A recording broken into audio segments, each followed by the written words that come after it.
इस दौरान मैंने कंसीव किया, खर्चे और बढ़ गए और सिचुएशन और वर्स्ट हो गई। वो लोग मुझे प्रेशराइज करने लगे कि खर्चे अपने घर वालों से करवाओ। मैंने क्लियरली बोला कि मेरे पापा पैसे नहीं देंगे, लेकिन सिर्फ मेरे ये बोलते ही उस बंदे ने मुझे गर्दन से पकड़ के बेड में मारा था, मेरे पेट में लाते मारी थी। उसके बाद जो चाटों की बौछार मैं कहूंगी शुरू हुई, मैं गिन भी नहीं सकते, अनगिनत 30 से 45 मिनट तक मार खाए जा रही थी और चीखे जा रही थी, बचाओ बचाओ बचाओ। हाय गाइस, मेरा नाम अंजलि कक्कड़ है। मैं 28 साल की हूँ और मैं एक मेकअप आर्टिस्ट हूँ।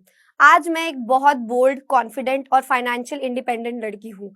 बट अगर बात की जाए आज से 10-11 साल पहले की, तो मैं एक बहुत चुलबुली, प्यारी सी 19 साल की नादान लड़की थी, जिसको दुनिया का कुछ भी नहीं पता था। मेरा जन्म दिल्ली का ही है। मैंने 12th करी और उसके बाद मैंने सोचा था कि पढ़ाई में तो मेरा कुछ नहीं हो सकता, तो मैंने मेकअप आर्टिस्ट बनने का सोचा और VLCC ज्वाइन किया। एंड उसी दौरान मुझे एक लड़के से प्यार हो गया। एंड 19 साल की थी, ये प्यार की फीलिंग ही बहुत अलग थी। तो ऐसे लग रहा था कि बस शादी हो जाए जल्दी से। घर वालों के सामने जिद की कि शादी करनी है। उन लोगों ने समझाया कि अभी तू छोटी है, बट मेरे ऊपर इस शादी का एक अलग भूत सवार था और मैंने उनसे जिद करी कि मुझे इसी लड़के से शादी करनी है। जब हमारा रिश्ता तय हुआ, मतलब रोका हुआ, उसके बाद कोर्टशिप पीरियड के दौरान उन लोगों की बातचीत कुछ अलग तरीके से होने लगी मेरी फैमिली के टूवर्ड्स। लाइक हमने अपनी बेटी को ये गाड़ी दी थी, हमारे घर तो इससे बड़ी गाड़ी आनी चाहिए, हमारे घर तो ये ऐसे ऐसे इतने सगन के लिफाफे चलते हैं, इतना सोना चढ़ता है। तो मेरे घर वालों को बहुत अटपटा लगा, लेकिन उन्होंने मुझे समझाया भी कि कुछ अलग है, ऐसे लोग नहीं बोलते हैं, लालची लोग हैं। लेकिन वही है ना, प्यार का भूत सवार था, तो शादी तो यहीं करनी थी। फिर भी लड़ाई करी घर वालों से, नहीं मैं शादी यहीं करूंगी। ऑफ कोर्स मेरी गलती थी, आज समझ आता है, उस टाइम पे बिल्कुल समझ नहीं थी। लेकिन शादी हो गई जैसे तैसे करके, गाड़ी भी दे दी, जैसे जैसे उन्होंने बोला सब कर दिया। शादी के 2-3 महीने तो काफी अच्छे निकले, कुछ ऐसा महसूस नहीं हुआ। लेकिन शादी के 3 महीने के बाद ही जो काम उन्होंने हमें दिखाया था, मतलब उन्होंने प्रॉपर्टी का ऑफिस दिखाया था, उन्होंने वो बंद कर दिया। बहुत शॉकिंग था, कैसे पैसे आएंगे, क्या काम है असल में। फिर हमें पता चला उनका असल काम तो जुआ पत्ता था, मतलब वो लोग बुक्की थे। एंड बहुत शॉकिंग था ये हमारे लिए। बट अब तो शादी हो गई है तो कुछ हो नहीं सकता, क्योंकि हम इसी तरीके से बड़े हुए हैं। हमने यही सुना है सोसाइटी में कि सहना पड़ता है लड़की को, सुनना पड़ता है लड़की को, शादी के बाद तो बहुत एडजस्टमेंट्स करने पड़ते हैं।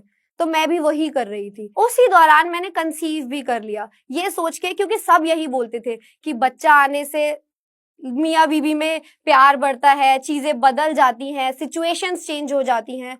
बट जिस दौरान मैंने कंसीव किया, खर्चे और बढ़ गए और सिचुएशन और वर्स्ट हो गई। वो लोग मुझे प्रेशराइज करने लगे कि खर्चे अपने घर वालों से करवाओ।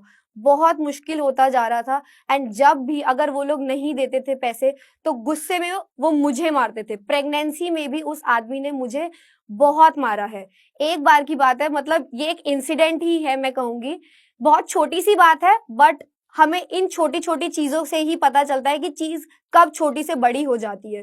वो लोग कहीं गए थे, मतलब मेरा एक्स हस्बैंड, उसके मम्मी पापा और मैं घर पे थी। बहुत छोटी सी बात है ये। एंड उन्होंने मुझे बोला था कि नाश्ता बना के रखना, हम वापस आ रहे हैं। मैंने आलू वालू उबाल दिए और मेरे को बहुत तेज भूख लग गई थी, बिकॉज मैं 4-5 मंथ्स प्रेग्नेंट थी तब। एंड मैं खाने लग गई। तो जब मैं खा रही थी, उसी दौरान वो लोग वापस आ गए। एंड उसकी मम्मी ने ऐसे इस टोन में बोला कि अभी तक नाश्ता नहीं बनाया, खुद खा रही है। And he slapped me right away. मतलब प्रेग्नेंट वुमेन जिसको भूख लग रही है, वो पहले घर वालों का नाश्ता बनाए। कहने को बहुत छोटी बात है, लेकिन इसी छोटी छोटी बातों से हर दूसरे दिन पिटाई होती थी। और सच बता रही हूँ, बहुत नॉर्मल लगने लग गया कि यार लड़की को तो सहना पड़ता है। और लव मैरिज थी, तो मैं अपने घर वालों को भी बताने से बहुत डरती थी, क्योंकि मैंने एक तरीके से तो उनके खिलाफ ही शादी की थी। वो लोग नहीं चाहते थे, क्योंकि जब हमारा कोर्टशिप पीरियड था, तभी उनकी डॉरी की डिमांड्स बढ़ती जा रही थी। फिर जैसे तैसे टाइम निकलता गया और टेंशन में थी, स्ट्रेस में थी। उसकी मम्मी ऐसे प्रेशराइज करती थी कि भाई कढ़ाइयाँ नीचे रखो, मतलब जो सिंक होता है उसके नीचे, ताकि नॉर्मल डिलीवरी हो। ऐसे ऐसे वाला टॉर्चर। मेरे बैक में एक अलग तरीके का पेन उस टाइम पे छिड़ गया था, जो कि ठीक ही नहीं हो रहा था। तो डॉक्टर्स ने क्लियरली बोला कि ये तो डिलीवरी के बाद ही ठीक होगा, इसका कोई ट्रीटमेंट ही नहीं है। और इस दौरान भी मैं घर का सारा काम करती थी, किचन का बेसिकली। बट दुनिया में यही दिखाया जाता था, ये तो कुछ करती नहीं है, तो बीमार ही रहती है। बट ऐसा कुछ भी नहीं था। और स्ट्रेस में मेरी डिलीवरी 2 महीने पहले हो गई। मेरा बच्चा प्री मैच्योर हो गया। 13 दिन तक डिलीवरी के बाद भी वो हॉस्पिटल में रहा। मैं 4 दिन के बाद वापस घर आ गई थी। और जब मैं घर आई तो मेरे को मेरे हस्बैंड ने बोला था, एक्स हस्बैंड ने, कि बहुत खर्चा हो गया भाई, तेरे घर वालों को तो पैसे देने पड़ेंगे। मैं अप्रॉक्स अमाउंट भी बताती हूँ, 2.5 लाख के आसपास का कुछ खर्चा हुआ था। एंड मेरे मम्मी पापा जब मुझसे मिलने आने वाले थे घर पे 4 दिन बाद, क्योंकि बेटी घर आई है, तो मैंने उनको फोन किया कि मम्मी बहुत खर्चा हो गया, प्लीज कुछ हो सके तो ले आना। एंड आई स्टिल रिमेम्बर, मेरे पापा ने आते ही मेरे हाथ में 1 लाख रुपए थमाए कि बेटा ये रख, बाकी हम करते हैं। मैं कोई बहुत बहुत, मैं बोलूँ कि बहुत अमीर फैमिली से बिलोंग करती हूँ, नहीं। मैं एक मिडिल क्लास फैमिली से बिलोंग करती हूँ। मेरे पापा का सब्जियों का काम है। और उस टाइम पे उन्होंने थोड़ी जो प्रॉपर्टी बना ली, या कह लो प्रॉपर्टी में इन्वेस्ट कर दिया, तो उन्होंने मेरी शादी अच्छी तरीके से कर दी। लेकिन उनके ऊपर तब भी कर्जा था, बिकॉज लड़के वालों की डिमांड्स ही इतनी ज्यादा थी, और उन्होंने हर चीज पूरी की सिर्फ मेरी खुशी के लिए। मुझे नहीं पता था कि मेरे साथ ऐसा होगा, लेकिन गाड़ी फिर भी चलती रही। मेरे पापा मम्मी मेरे को 1 लाख रुपए दे के चले गए। उसके बाद भी मुझे ताने पड़े कि 2.5 लाख का खर्चा हुआ है, दिए तो 1 लाख ही है ना उन्होंने, जबकि उनका वो भी नहीं बनता था। आज भी मुझे याद है, एक बारी उस इंसान ने मुझे इतना मारा था, इतना मारा। एंड मैं उसकी मम्मी के कमरे में गई थी, क्योंकि हम लोग एक ही फ्लोर पे रहते थे, कि आप यही चाहते थे ना कि ये मुझे मारे, आप कभी अपने बेटे को नहीं रोकते, अगर यही आपकी बेटी के साथ हो तो आपको कैसा लगेगा। एंड उसकी मम्मी ने कहा, निकल यहाँ से।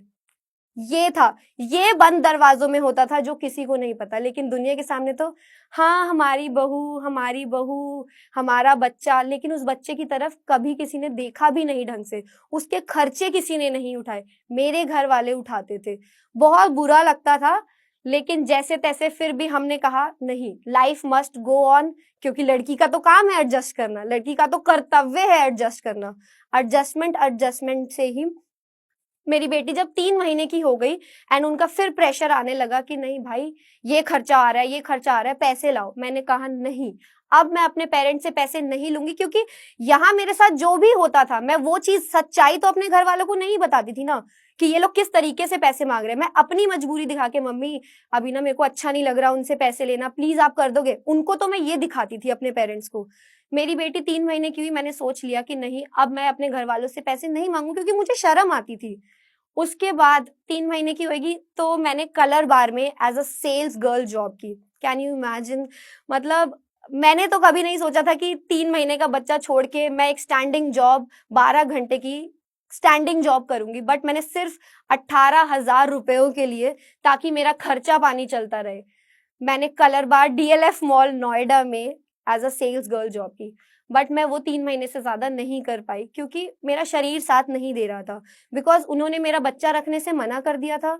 वहां पे शिफ्ट्स होती थी, अगर आप 10 बजे जाते हो तो आपकी 7 बजे छुट्टी होती थी। तो मैंने 12 से 9 वाली शिफ्ट ली थी। वाई? मैं 10 बजे अपनी बेटी को अपनी मम्मी के घर छोड़ती थी, फिर वहां से अपनी जॉब पे जाती थी, और फिर वहां से 12 घंटे 9 बजे जॉब खत्म करके फिर अपनी बेटी को लेके घर आती थी। ऐसे ही चलता रहा, तो ये 3 महीने से ज्यादा मैं कर ही नहीं पाई, क्योंकि मेरे शरीर ने साथ ही नहीं दिया। फिर उसके बाद मैंने वो जॉब छोड़ी, और उस टाइम पे नया नया अर्बन क्लैप आया था, तो मैंने अर्बन क्लैप पे खुद को रजिस्टर किया। एंड आज शायद मेरे लिए वो पैसे इतने मैटर नहीं करते, बट उस टाइम पे 25-30 हजार रुपए मेरे लिए बहुत बड़ा अमाउंट होता था। एंड मैंने अर्बन क्लैप से मंथली 25-30 थाउजेंड कमाना शुरू कर दिया, और मैं जिंदगी सही चल रही थी। लेकिन होता है ना, मेकअप तो सीजनल वर्क है। सीजन के टाइम पे तो 25-30 हजार रुपए आ जाते थे, घर खर्च चल जाता था, चीजें हो जाती थी। बट जब सीजन नहीं है तो पैसे नहीं है। जब पैसे नहीं है तो या तो प्रेशर है कि अपने घर वालों से लाओ, या पिटाई खाओ। कभी लाती थी तो कभी पिटाई खाती थी। लेकिन इस दौरान मुझे पता चला कि मुझे ट्यूबरकुलोसिस टीबी हो गया है, बिकॉज मैं हर टाइम स्ट्रेस में रहती। मुझे कोई खांसी नहीं थी, मुझे कुछ नहीं था, लेकिन बस बीमार रहती थी, वेट खत्म होता जा रहा था। टेस्ट करवाए जब सारे, तो ट्यूबरकुलोसिस निकला। जब ट्यूबरकुलोसिस का पता चला, उन लोगों ने मुझे क्लियरली बोल दिया कि हम तेरा इलाज नहीं करेंगे, यहाँ से निकल जाओ। मैं बिल्कुल शॉक थी कि मैं क्या बोलूंगी, कैसे जाऊंगी अपने घर, कि शादी होके मैं इस घर में रहती हूँ। एंड वो उन लोगों ने कहा कि भाई इलाज करा के आओ, क्योंकि 6 मंथ्स का ट्रीटमेंट था वो। उसके बाद मैं अपने घर गई। मुझे तारीख भी आज तक याद है, मैं जिंदगी में शायद मरते दम तक ये तारीखें कभी नहीं भूल पाऊंगी। 14 जुलाई को मेरा ट्यूबरकुलोसिस डिटेक्ट हुआ था, और 14 जुलाई को ही मैं अपनी मम्मी के घर चली गई थी, क्योंकि उन लोगों ने मुझे रहने से मना कर दिया था। एंड मैंने लेकिन अपने घर में कुछ नहीं बताया। मैंने बोला कि मम्मी मैं बीमार हूँ, शुरू शुरू का ट्रीटमेंट है, मैं चाहती हूँ कि मैं आराम करूँ, इसीलिए मैं यहाँ पे आ रही हूँ, तो मैं आ जाऊँ। तो ऑफ कोर्स कोई भी माँ अपनी बेटी को आने से तो मना नहीं करेगी ना। मैं चली गई। जब मेरे को वहां पे 15 दिन हो गए थे, तो गली मोहल्ले वाले भी बात करने लग गए थे कि ये क्यों आई है यहाँ पे, क्या हो गया, लड़ाई करके तो नहीं आई। तो मुझे भी लगा कि यार मुझे एक बारी घर चले जाना चाहिए, दुनिया के दिखावे के लिए बेसिकली।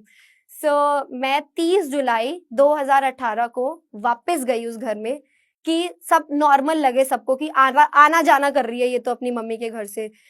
मैं 30 जुलाई को गई, एंड वहां पे जाते ही वो रात मेरी जिंदगी की सबसे भयानक रात थी, क्योंकि फिर वही पैसों की वजह से लड़ाई चालू, कि तेरी मम्मी ने तेरे को कुछ दे के ही नहीं भेजा।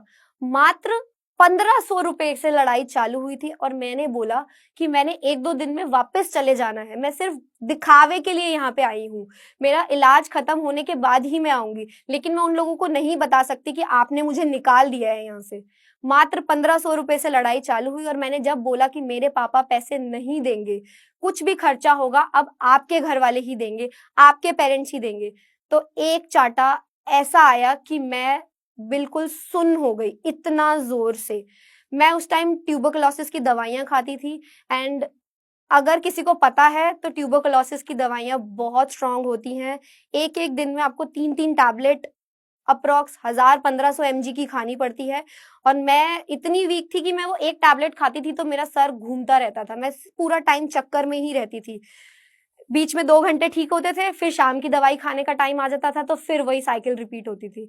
तो मैंने उस टाइम जब दवाई खाई, उसने मेरे को जब चाटा मारा, तो मैं बिल्कुल सुन्न हो गई थी।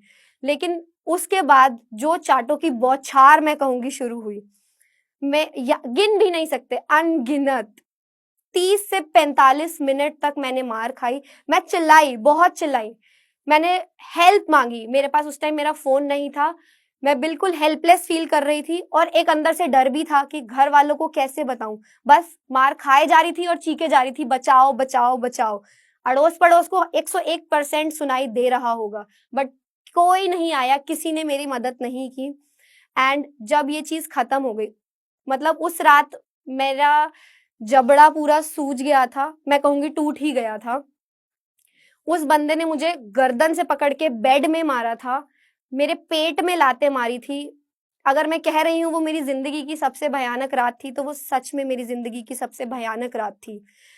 एंड जब ये चीज आधे पौने घंटे के बाद खत्म हुई, मेरे कान में बहुत दर्द हो रहा था, बट मुझे समझ नहीं आया कि क्यों, और मैं एक अलग जोन में थी। और मैंने आज उस दिन मैंने डिसाइड किया था कि मैं आज अपनी जिंदगी खत्म कर लूंगी, क्योंकि 3 साल हो गए हैं मार खाते खाते। अब था कि अब नहीं और बर्दाश्त होता, अब मैं एक दिन भी बर्दाश्त नहीं कर सकती। लेकिन मेरे को ये भी था कि मैं अपने घर वालों को कैसे बताऊं, डायरेक्ट तो नहीं बता सकती, क्योंकि इतनी हिम्मत ही नहीं थी ना। आप सोचो, 20-21 साल की लड़की, आज जो मैं हूं और मैं जो तब थी, उसमें बहुत बहुत अंतर है। 20-21 साल की लड़की दुनिया से डरती थी, सोसाइटी से डरती थी, अपने घर वालों से डरती थी। लेकिन आज आज कोई भी मेरे सामने आ जाए तो मैं पता नहीं उसके साथ क्या कर दूंगी, मैं गलत बर्दाश्त नहीं कर सकती हूँ आज। और जब वो इंसान सोया, तो मैंने अपनी एक फ्रेंड को कॉल किया, एंड मैंने उसको बताई पूरी बात, मैंने उसको पिक्चर्स भेजी। थैंक गॉड मैंने उसको पिक्चर्स भेजी अपनी। एंड उससे मेरी कम से कम 1 घंटा लंबी बात हुई। मैंने उसको बताया कि देख मेरे साथ ऐसे ऐसे हुआ है, और मैं यहाँ से छलांग लगाने वाली हूँ, मैं मर जाऊंगी, मैं एक दिन भी बर्दाश्त नहीं कर सकती कि ये इंसान मुझे मारे। उसने मुझे समझाया कि यार अपनी बेटी का सोच, वेट, सच में शायद वो मुझे ये बात ना बोलती तो मैं आज इस दुनिया में होती भी कि नहीं होती मुझे नहीं पता, क्योंकि जब आप परेशान होते हो, स्ट्रेस आपके सर पे नाच रहा होता है, आपको कुछ दिखाई नहीं देता। तो उसने मुझे बोला कि अपनी बेटी की शक्ल देख, उसको कौन देखेगा तेरे बाद, उसका क्या होगा? और बात तो सच्ची ही थी। मैंने उसको फोटोज भेजी और उसने जब मुझे समझाया तो मैं अपनी बेटी के पास गई, मैंने उसको हग किया और मैं सो गई। रात को अप्रॉक्स 3:30-4 बजे कान के दर्द की वजह से ही मेरी नींद खुली। मैंने अपने एक्स हस्बैंड को उठाया, बोला कि मेरे से कान का दर्द बर्दाश्त नहीं होता, प्लीज मुझे डॉक्टर के पास ले जाओ। बट वो मुझे नहीं लेके गया। उसको कोई मतलब ही नहीं था कि मैं जीऊं या मरूं, उसको कोई लेना देना नहीं था उस चीज से। सुबह उठी, आप मानोगे नहीं, मैं नीचे उतरी और मैं लोगों से गली में जो भाभियां दीदियां होती है, मैं उन लोगों से ऐसे मिल रही थी जैसे कि रात को कुछ हुआ ही नहीं। आप सोच रहे हो कितना कितना डर है दुनिया का कि किसी को पता ना लग जाए। लेकिन मुझे नहीं पता था कि वो फ्रेंड जिसको मैंने सब बताया, वो मतलब मेरे लिए भगवान का रूप बन के आई है या बन गई है। क्योंकि मैं तो अपनी पेरेंट्स को कुछ नहीं बता पाई, लेकिन उसने मेरी मम्मी को सब बता दिया कि मेरे साथ उस रात क्या हुआ और कब से क्या क्या हो रहा है, क्योंकि मैंने उस दिन उसको हर एक चीज बताई जो मेरे साथ हुई है आज तक। मेरी मम्मी का मेरे पास कॉल आता है नॉर्मली, बेटा कैसी है? मैंने कहा ठीक हूँ। क्या चल रहा है? बस मम्मी खाना खाएंगे अभी। अच्छा घर आ जा ना, 2 दिन हो गए। नहीं, कल गई थी, तू तो बोल के गई थी कि मैं कल आ जाऊंगी। घर कब तक आ रही है? मैंने कहा मम्मी अभी 1-2 दिन के बाद आऊंगी। मैंने उनको बिल्कुल शो नहीं होने दिया कि मेरे साथ कुछ हुआ है। कोई नहीं, अब तू घर आ जा, तेरी तबीयत भी ठीक नहीं है, मैं भाई को भेज रही हूँ, तू घर आ जा। मुझे नहीं पता था कि मेरी मम्मी को सब पता है। मैं घर गई और उन्होंने मुझे बताया कि मुस्कान ने मुझे सब बता दिया है ऑलरेडी। और मेरे पूरे शरीर पे निशान थे, कान के पीछे, गर्दन पे मेरा जबड़ा पूरा सूजा हुआ था। और मेरे पेरेंट्स उसी टाइम मुझे पुलिस स्टेशन ले गए। अब बात आती है इसके आगे की, पुलिस स्टेशन जाना, और आप सोचो ना कि पुलिस स्टेशन गए, एफआईआर हो गई और बस हो गया सब। नहीं, ऐसा नहीं होता। पुलिस स्टेशन गए, हमने एफआईआर के लिए बोला, मेरी बॉडी पे निशान साफ दिख रहे थे, बट स्टिल वो लोग का प्रोसेस होता है कि एक एमएलसी करानी होती है, जिसमें पुलिस स्टेशन से एक बंदा गवर्नमेंट हॉस्पिटल में जाता है और आपकी फुल बॉडी के सारे टेस्ट होते हैं कि आपको जिस बंदे ने मारा है उससे आपको क्या क्या हार्म हुआ है। पूरी रात निकल गई। उस रात मुझे फिर पता चला कि मेरा कान का पर्दा फट गया। मेरे घर वाले पूरे शॉक्ड थे, सब हैरान थे कि इतना मार दिया कि कान का पर्दा ही फट गया। वो दिन है, आज का दिन है, मैं उस घर में वापस नहीं गई। उसके बाद हमने कोर्ट में केस किया, 3 साल लंबा केस चला। एंड इनिशियली बहुत डर लगता था बाहर निकलने में, क्योंकि लोग बातें बनाते थे। घर के लोग ही आके कहते थे कि घर पे कलंक है। फैमिली के लोग ही आके कहते थे कि हमारे हमारे खानदान में आज तक ऐसा नहीं हुआ, बर्दाश्त तो करना ही पड़ता है। लेकिन मैं कहूंगी कि मेरी माँ मेरे साथ हमेशा खड़ी रही। एंड जब मेरे को बाहर निकलना होता था ना, तो लोग ऐसे देखते थे जैसे पता नहीं मैंने कितना बड़ा गुनाह कर दिया है, क्योंकि मेरे साथ एक छोटी बच्ची भी थी। एंड हम दोनों जब अपनी मम्मी के घर थे तो वो लोग बातें भी बनाते थे, पता नहीं क्या करके आई होगी, क्यों लड़ाई हुई है। तो मेरे को दुनिया को फेस करने में भी बहुत डर लगता था। मगर मेरी मम्मी की सपोर्ट की वजह से मैंने कभी हार नहीं मानी। 3 महीने तक मैं अप्रॉक्स डिप्रेशन में भी रही, मैं घर से बाहर नहीं निकलती थी। बहुत डर लगता था कि लोग क्या बोलेंगे, किसको कैसे फेस करूंगी, किसको क्या जवाब दूंगी। लेकिन उस टाइम पे भी मेरे फ्रेंड्स ने मुझे बहुत सपोर्ट किया। मेरा बर्थडे था, आज भी मुझे याद है, 17 अक्टूबर। उस दिन जब मैं बाहर निकली, मैंने ठान लिया कि बस अब मेरे को दुनिया से नहीं डरना। अब कुछ भी हो जाए हर एक को जवाब दूंगी, डरूंगी नहीं किसी से। एंड उसके बाद मैं अपने प्रेजेंट हस्बैंड अर्जुन कक्कड़, उसी दौरान मेरी कोर्ट की हियरिंग्स भी चल रही थी और उसी दौरान मैं अर्जुन से मिली। अर्जुन ने मेरी इंस्टाग्राम पे स्टोरीज देखी थी, क्योंकि जो मेरे एक्स हस्बैंड साइड के लोग हैं, वो लोग मेरे ऊपर झूठे इल्जाम लगा रहे थे एंड मैंने सारे सच्चाई इंस्टाग्राम पे डाल दी थी। और उस दौरान जब अर्जुन ने मेरी सारी स्टोरीज देखी, उसने मुझे कांटेक्ट किया कि क्या हो गया तेरे साथ, एंड हम लोग मिलते हैं, क्योंकि स्कूल से जानते थे। और फिर हम मिले और उसने मुझे बहुत सपोर्ट किया। उसने मुझे विश्वास दिलाया कि तू टेंशन मत ले, हम सब तेरे साथ हैं।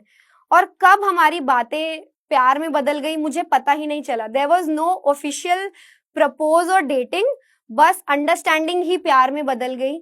और उसने मेरे घर वालों को भी विश्वास दिलाया कि आप अंजलि और देविका की टेंशन मत लो, मैं हूं। और तभी मुझे पता चल गया था कि yes, he is the one, ये ही मेरी दुनिया है अब। एंड 3 साल लंबा केस चला। 17 जुलाई 2021 को मेरा डाइवोर्स फाइनल हुआ और उस दिन मैं दुनिया की सबसे खुश लड़की थी, क्योंकि मैं एक जहन्नुम से बाहर निकली थी। और मेरी प्रोफाइल, मेकअप की प्रोफाइल काफी अच्छी चल रही थी, क्योंकि कुछ टाइम पहले जब कोविड पीक चल रहा था, मैंने गुनीत विरदी, जो कि एक बहुत बड़ी मेकअप आर्टिस्ट है, उनका 400K का गिव अवे विन किया था। तो गिव अवे विन करने से ही मेरी रातों रात दुनिया बदल गई। बहुत सारे लोगों ने मुझे एक ही रात में फॉलो कर लिया। एंड उन लोगों को मेरी कहानी के बारे में जब पता चला, वो लोग मुझे अप्रिशिएट करने लगे कि हर कोई लड़की ये स्टेप नहीं उठा पाती, जो कि फैक्ट है। आज भी मेरे इंस्टाग्राम पे इतने मैसेजेस आते हैं लड़कियों के, कितनी लड़कियों को लड़कों ने इतना परेशान कर रखा है, लेकिन वो कुछ कर नहीं पाती हैं। मैं भी नहीं कर पा रही थी, लेकिन पता नहीं एक हिम्मत कहाँ से आई, और मैं कहूंगी कि हर लड़की में वो हिम्मत होनी चाहिए। डाइवोर्स हुआ, उसके बाद अर्जुन की फैमिली और मेरी फैमिली आपस में मिले और सबकी रजामंदी से हमने एंगेजमेंट की। एंगेजमेंट के बाद हमारी वीडियोस बहुत वायरल होने लगी, क्योंकि मैं मेकअप का काम भी डाल रही थी, ऊपर से एंगेजमेंट का भी डलने लग गया। और ये दुनिया के लिए बहुत अलग चीज थी कि एक सिंगल मदर और एक कुंवारा लड़का आपस में शादी कर रहे हैं। लोग बहुत अप्रिशिएट भी करने लगे अर्जुन को, लेकिन काफी लोगों ने उल्टा सीधा भी बोला। बुरा लगता था उस टाइम पे, क्योंकि तब भी अंदर से इतनी स्ट्रांग नहीं थी। तो अर्जुन ने मुझे स्ट्रांग बनाया कि जब मुझे फर्क नहीं पड़ता, जब मैं तेरे साथ हूं, तो दुनिया से क्या लेना देना। मैं तुझसे प्यार करता हूं और ये मेरी बेटी है, दुनिया से क्या लेना देना। और फिर हमारी शादी हुई। एंड आप मानोगे नहीं, जब हमारी एंगेजमेंट की वीडियोस वायरल होने लगी ना, उसी टाइम मुझे मेकअप की बुकिंग्स भी आने लगी। और अक्टूबर 2021 में मेरी शादी हुई एंड नवंबर से मेरे पास मेकअप बुकिंग्स थी। और ये शायद अर्जुन के सपोर्ट के बिना नहीं हो पाता, क्योंकि उसने मुझे कभी ना नहीं बोला काम के लिए। चाहे मुझे दिल्ली से बाहर ट्रैवल करना हो, चाहे मेरे को मेरा लेट नाइट कुछ काम हो, वो हमेशा मेरे साथ खड़ा था। ना सिर्फ वो, उसकी फैमिली भी। जब मैं दिल्ली से बाहर ट्रैवल करती थी, मेरे बच्चे को स्कूल भेजना, उसको नहलाना धुलाना, दो ये बहुत छोटी छोटी चीजें हैं, बट मेरे लिए ये बहुत बड़ी हैं, क्योंकि मैंने पहले ये चीजें नहीं देखी थी। मुझे प्यार का मतलब ही नहीं पता था। मेरे लिए तो शादी का मतलब था सहना, एडजस्ट करना, ससुराल वालों को खुश रखना, पैसों से उनका पेट भरना, सिर्फ यही। लेकिन अर्जुन की फैमिली ने शादी के मायने ही मेरे लिए बदल दिए। आज मेरे पास अपना खुद का घर है। मैं रहती एक जॉइंट फैमिली में हूँ। हम 9 लोगों की बड़ी फैमिली है। मैं रहती जॉइंट फैमिली में हूँ। एक इन्वेस्टमेंट पर्पस से मैंने अपना घर लिया है, मैंने अपना मेकअप स्टूडियो खोला, सब सिर्फ अर्जुन के सपोर्ट की वजह से, अर्जुन की फैमिली की सपोर्ट की वजह से। उन्होंने हमेशा मेरे ऊपर ट्रस्ट किया, मुझे पंख दिए हैं बेसिकली अर्जुन ने। और आज मैं अपना सैलून खोलने वाली हूँ। आज ये इंटरव्यू चल रहा है, इसके 3 दिन बाद मेरे सैलून का मुहूर्त है। एंड मैं बहुत ज्यादा खुश हूँ, क्योंकि एक टाइम पे जो लड़की 1000-1500 रुपए के लिए स्ट्रगल करती थी, आज 20 बंदों की टीम को सैलरी बांटती है। तो मेरे लिए तो ये बहुत बड़ी चीज है। और मुझे लगता है अगर मैं कर सकती हूँ तो कोई भी कर सकता है। दुनिया बहुत अच्छी है, बहुत बुरी है, ये आपका नजरिया है। एक टाइम पे मेरे लिए सब बहुत गलत चल रहा था, लेकिन आज मैं कहूंगी जो हुआ उसने मुझे बहुत कुछ सिखाया। उसने मुझे एक बोल्ड, कॉन्फिडेंट, फाइनेंशियल इंडिपेंडेंट लड़की बनाया। एंड मैं हर एक लड़की को सिर्फ एक ही मैसेज देना चाहूंगी कि अगर किसी से प्यार हो, प्यार होना गलत नहीं है। अर्जुन से भी मुझे प्यार हुआ और मैं आज बहुत खुश हूं। मेरी शादी को 3 साल होने वाले हैं। किसी से प्यार हो, पहली चीज जल्दबाजी में कोई डिसीजन ना ले। दूसरी चीज, छोटी सी मांग भी डौरी ही होती है। तीसरी चीज, अपनी इज्जत कभी ना खोएं एक रिश्ता बचाने के लिए। रिश्ता इंपॉर्टेंट है, मैं ये नहीं कहती कि एडजस्ट नहीं करना होता, एडजस्ट करना पड़ता है थोड़ा बहुत, लेकिन जब हद से चीजें बाहर हो जाए, जब डोमेस्टिक वायलेंस तक चीजें आ जाए तो अपने लिए आवाज उठानी पड़ती है। मेरे पास आज भी कितनी लड़कियों के मैसेज आते हैं कि हमारे तो घर वाले भी सपोर्ट नहीं करते। उन लड़कियों को मेरा ये मैसेज है, अगर घर वाले सपोर्ट नहीं करते तो खुद के लिए खुद खड़े हो, होना पड़ेगा, स्ट्रांग बनना पड़ेगा। कोई किसी की मदद नहीं करता, अपने लिए खुद ही करना पड़ता है। मुश्किल जरूर लगता है लेकिन नामुमकिन कुछ भी नहीं होता। और आज मैं जोश टॉक्स को थैंक्स बोलना चाहूंगी। आई एम वेरी ग्रेटफुल कि उन लोगों ने मुझे यहाँ पे इनवाइट किया और मेरी ये स्टोरी लाखों करोड़ों लोगों तक पहुंचे, स्पेशली लड़कियों तक, कि आप कुछ भी कर सकते हो दुनिया में, जिंदगी में कुछ भी बन सकते हो। बस एक डर को निकालने की जरूरत है, अपने अंदर की हिम्मत जगाने की जरूरत है